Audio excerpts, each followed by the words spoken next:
did it become that same-sex marriage would become the gold standard by which we think of queer liberation? How did it become that same-sex marriage becomes the sort of queer agenda?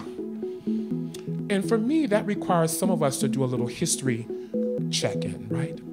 And when I think about those decades, particularly the 70s and early 80s, I'm reminded that queer liberation and organizing, even before Stonewall in the late 60s, was happening. We had a queer movement. You know, for those 2 years for me, it was like when you grow up, your culture, your society, your family, they sew little bits of that all onto your body.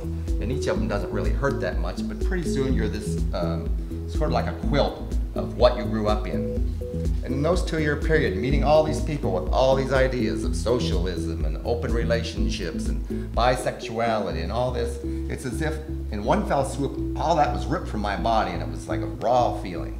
And it was pretty intense, but it was real. And I realized later on that the best thing about being gay for me growing up was when that happened, and I started choosing things and sewing them on my body myself, so that when I was done, I had me. I didn't have what society had wanted me to be. So is there a distinctly queer spiritual experience, perspective, a spirituality we might call queeritual? Well, of course, my answer is yes, there is.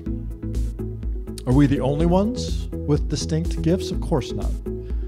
All marginalized people bring unique critique to the status quo.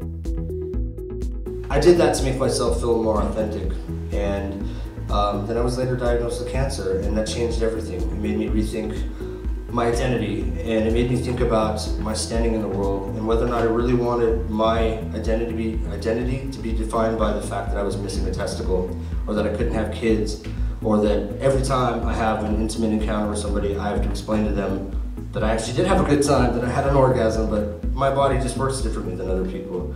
And not only to be aware of that, but to own it for what it is, to accept that that's my new reality, so that I could stop focusing on the idea that I'm trying to be a better man and think more about the idea of being a better person. Gender justice is kind of an approach that I think has been forming and bubbling in the trans community over the last decade.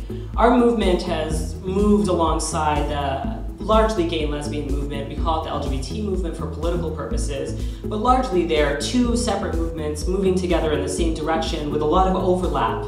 But our approach in the trans community has started to diverge, and there's a significant reason as to why.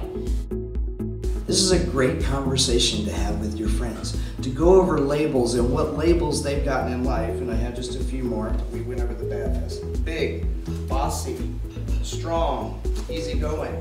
So it's thinking about what labels are you willing to consent to?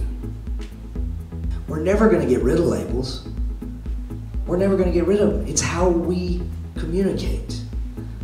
So how do we turn that into something that we can use for a positive and not a negative? So I'm not here to tell you to totally ditch the labels.